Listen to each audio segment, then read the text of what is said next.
I'm going to be talking about on a Sunday because I tend to live it during the week. And, most of the time it's great. I hope I live it. I hope I live it. And I'm going to be talking about gratitude and appreciation today and all month, actually. And so it just seemed like a good, safe place to hang out. And, yesterday, early morning, I was completing some thoughts on the draft of my talk today, and I was going to say that my power went out. But then I was telling Reverend Kim about it, and she said, your power never goes out, your electricity went out. So my electricity went out. But for a moment, it felt like my power.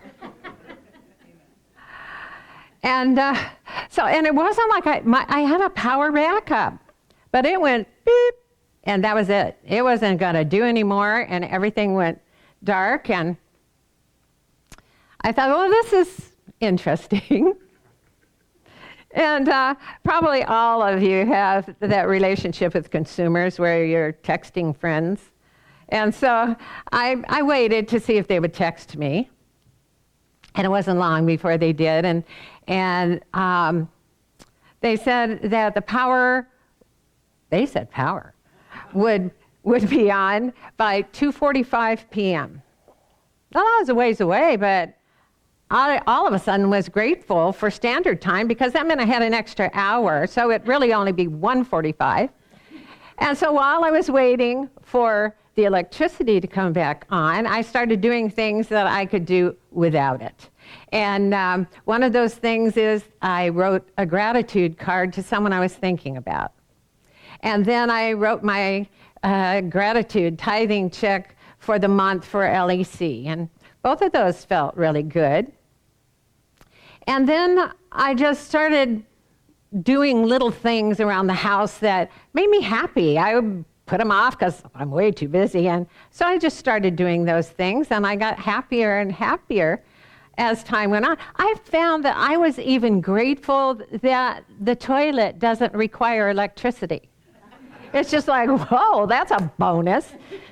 So I was feeling really, really good, knowing it was just all flowing so beautifully. And then I got another text from my friend, the Consumer's Energy, that said that the power wouldn't be back on until 11:45 p.m.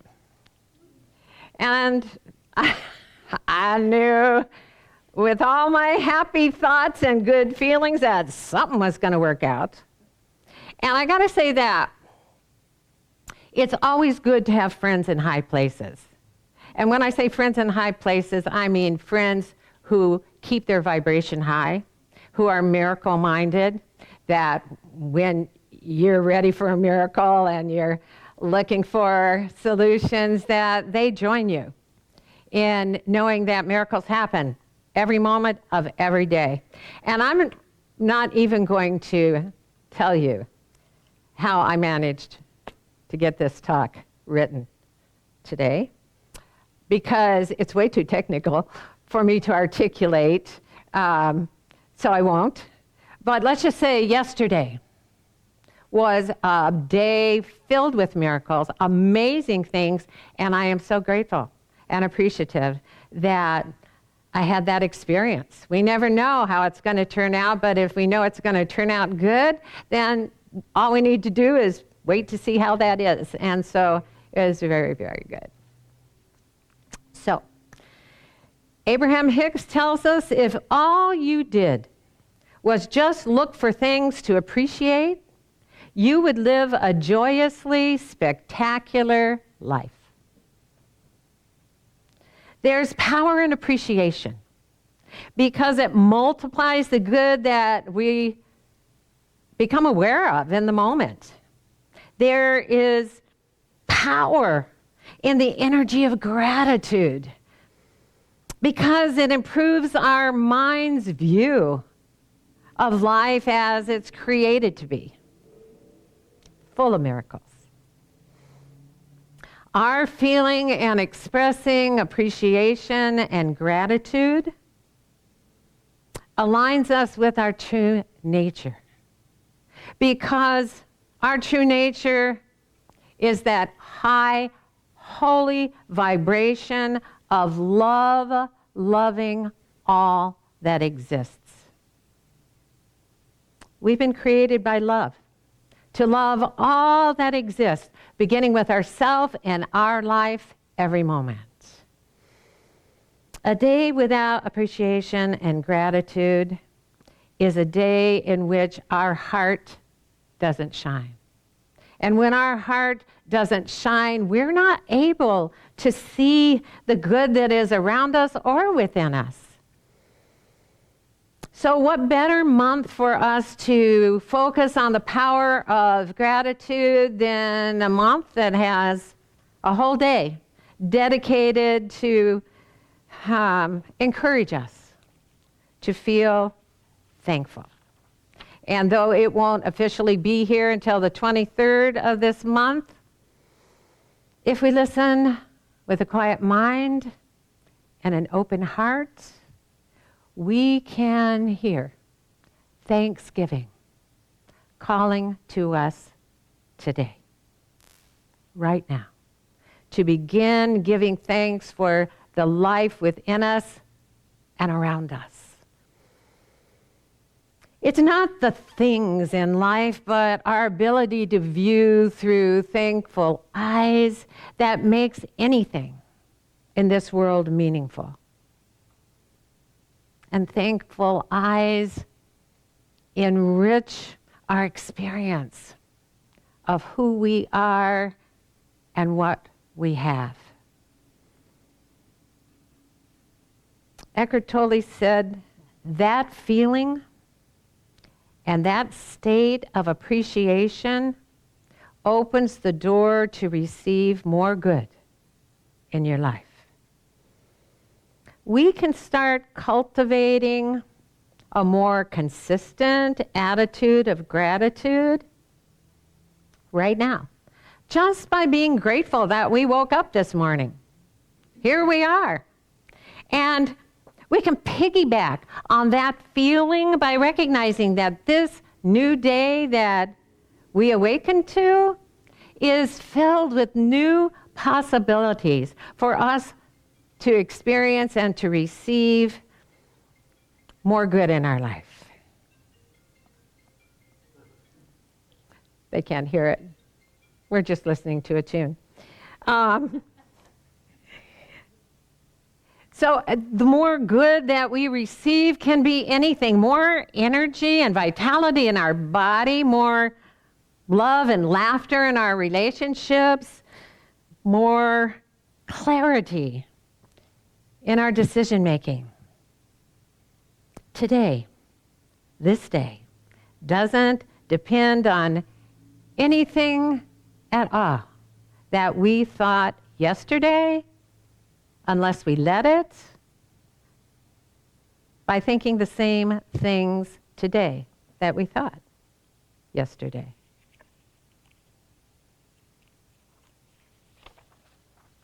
If our thoughts yesterday made our vibrational output feel low so that we didn't feel that enthusiastic about life or ourself in it, we're free to let those thoughts go. They can't follow us anywhere. They have to be carried by us into this moment, into today, in order to join us here. Yet, if certain thoughts yesterday caused us to feel uplifted and happy to be alive, that good feeling those thoughts caused will easily flow into today, because that uplifted, happy to be alive feeling is powered by the power that creates worlds. The only power there is, and we can't lose that one. And it doesn't. It doesn't go away or leave our awareness without effort on our part. if we just let life be good, that's all we need for it to be good. If we're grateful for every moment right now, for the obvious blessings in our life and for those blessings that hang out with us in disguise that we're sure we're going to recognize later on, we'll discover that through the law of attraction, our good multiplies, that we can't help but attract more and more good into our life, and often it's in unexpected ways and comes from unexpected places, unexpected solutions and resolutions, unexpected happy encounters with friendly and helpful people, unexpected income, and unexpected opportunities to express ourselves in more joyous ways in whatever we do, even if we seem to be doing the same thing we always do. It just feels different because we feel different. When we talk on Sundays about our experiencing a lack of something that we want or experiencing something we don't want, it's not to suggest that anything has gone wrong with us or the law of attraction. We're all doing just fine. We're not lacking anything good spiritually. It's always here, right where we are.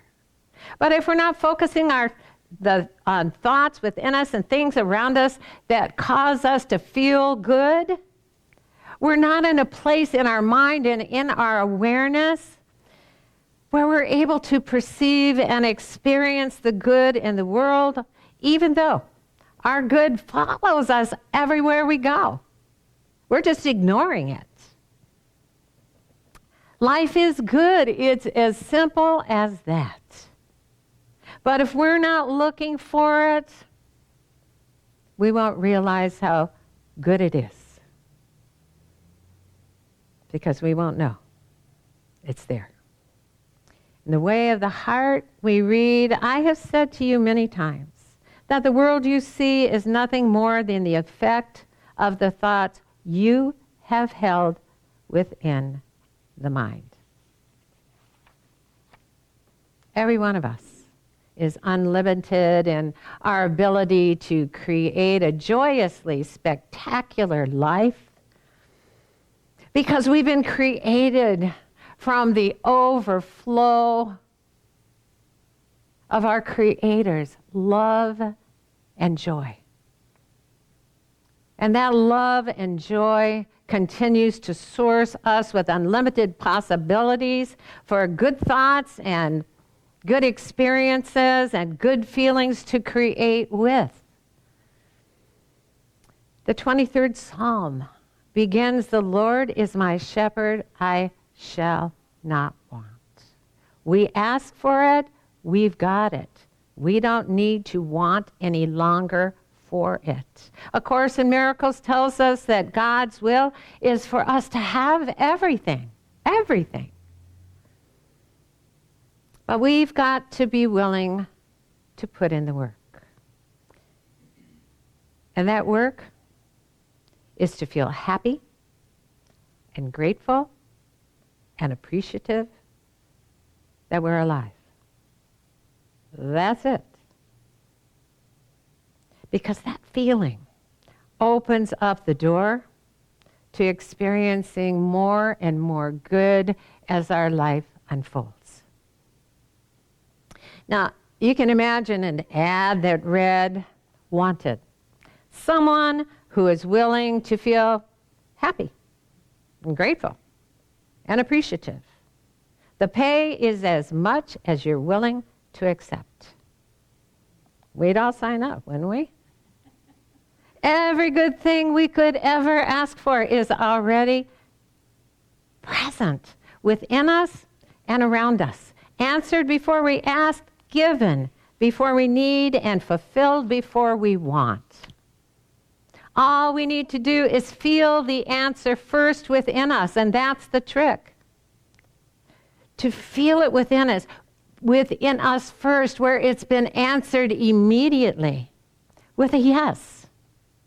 And be happy that it has.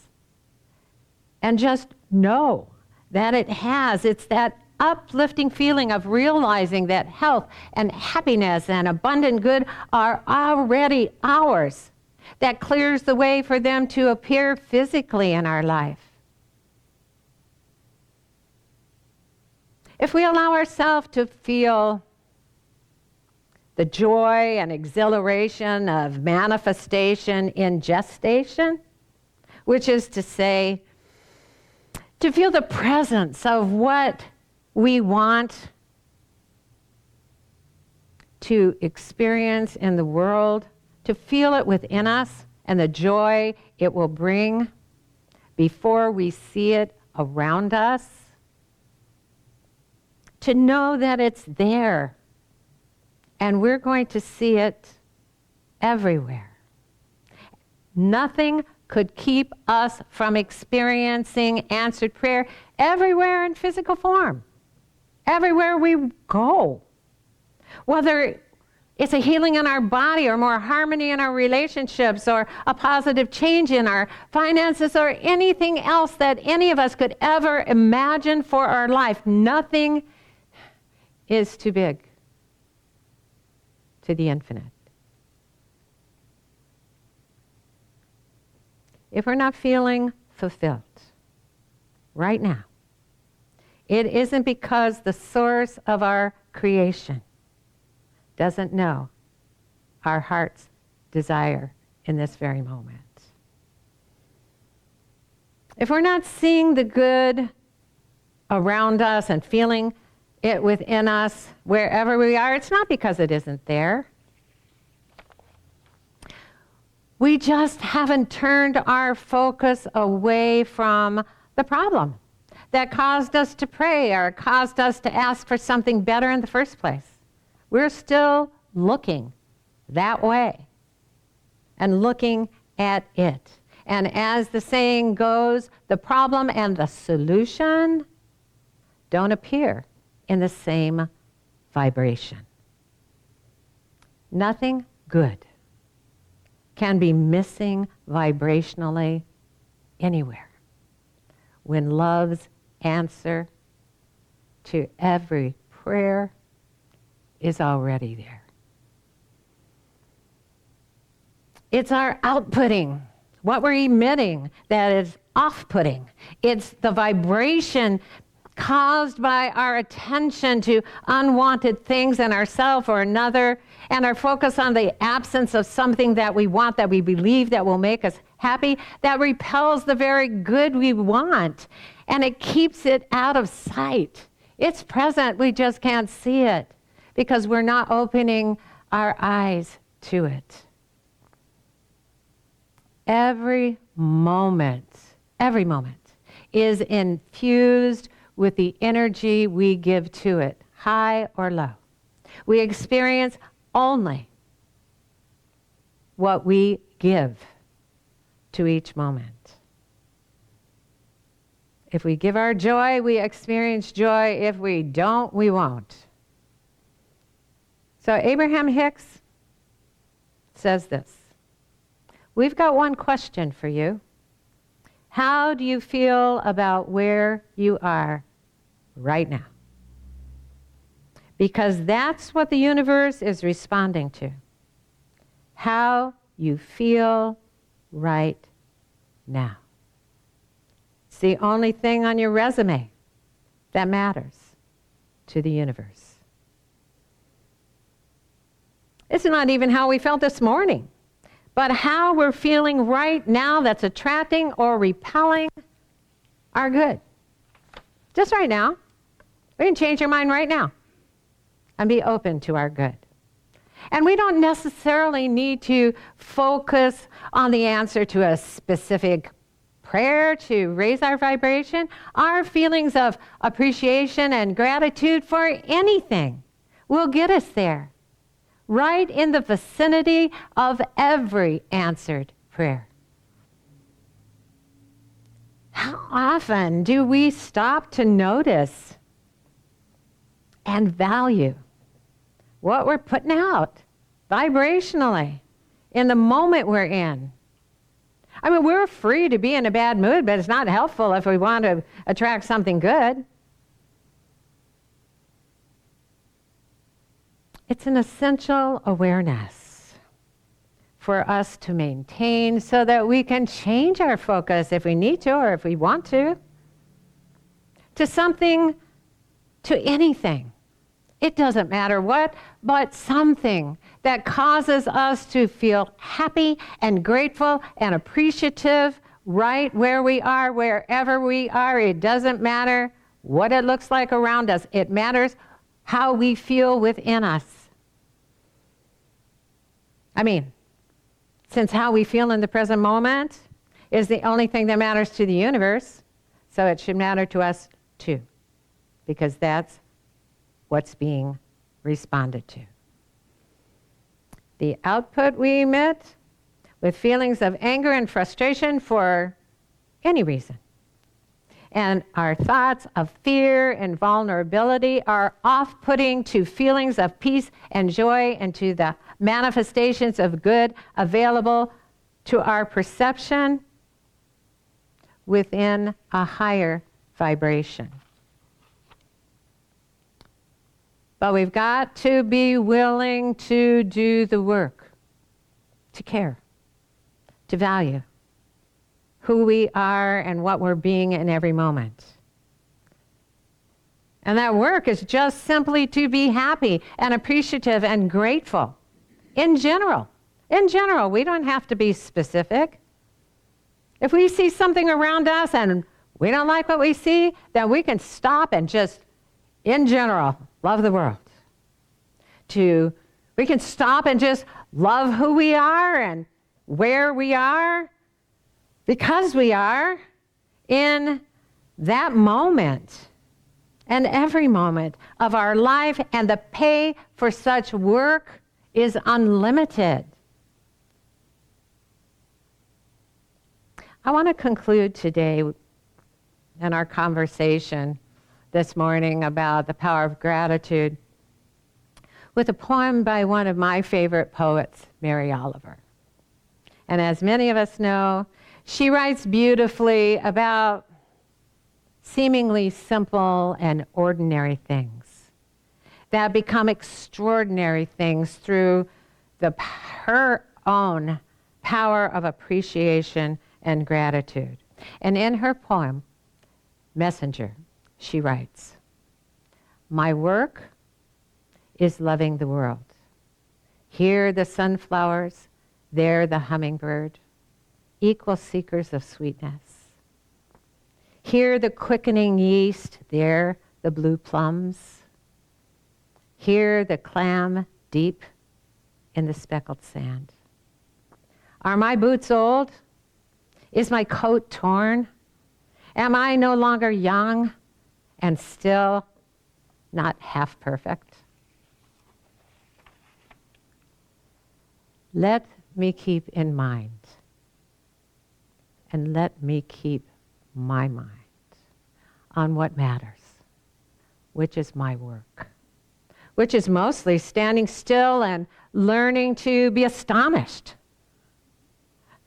The Phoebe, the Delphinium, the sheep in the pasture and the pasture, which is mostly rejoicing since all the ingredients are here, which is gratitude to be given a mind and a heart and these body clothes, a mouth with which to give shouts of joy to the moth and the wren, to the sleepy, dug-up clam, telling them all over and over again how it is that we live forever."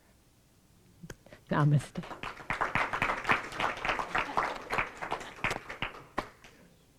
All righty. Well, this is the time of our service when we say thank you, and I'm just going to begin by just saying thank you. Thank you to our High Watch prayer team for really keeping your consciousness as high as you can, all the time. I want to thank you to our stream team. Yes, yes, for keeping us live all the time. I want to say thank you to the flower power of the Jim, who does our arrangements, and Martha, who arranges the rest of our building. I want to say thank you to all of you for coming and just being here. You are so beautiful. And for shining your heart light, because it's so easy to see. And I get to see all of you together, and it's awesome. And I want to thank all of you who are listening this morning live stream, for listening this morning live stream, and for connecting with us, because there's only one life that we're living together. So we're grateful for it all. We're grateful for this opportunity to feel blessed where we are and still open to moving forward to more and more good in our experience as the Life Enrichment Center. And if you don't know how to financially support our journey and make it your journey as well, these beautiful people do it, and I know many of you who are watching live stream support us too, and thank you. Thank you everyone here. Thank you everyone on live stream for your donations. You're a part of our journey, and it's getting more exciting. We even have balloons out front today. Happy face and a Mickey Mouse. Who could ask for more? So if you don't know how to support, and this journey sounds fun to you, and it's going to be great fun, then our treasurer, Dr. Jamie Phillips, is here to tell you how. All right. Thank you. Thank you. What a wonderful talk today. Oh, thank you. Thank you. Okay. There's a few ways you can donate if you're watching us online. One is through facebook.com/Life Enrichment Center. You can hit the donate button at the top of the page. You can go to our website, LECFlint.com, and there's a donate button on that site. You can donate via PayPal, and our email address on PayPal is lec2512@gmail.com, and you can donate that way. You can send a check to our P.O. Box, which is Life Enrichment Center, 321-294, Flint, Michigan, 48532. I did it for you. Thank you. And if you're here in the sanctuary, we're going to be doing an offertory and with a gratitude receiver, and then while we play, Nemo Patel and Daniel Namad singing Grateful, and then Reverend Stephanie will be doing a gratitude prayer. Thank you so much.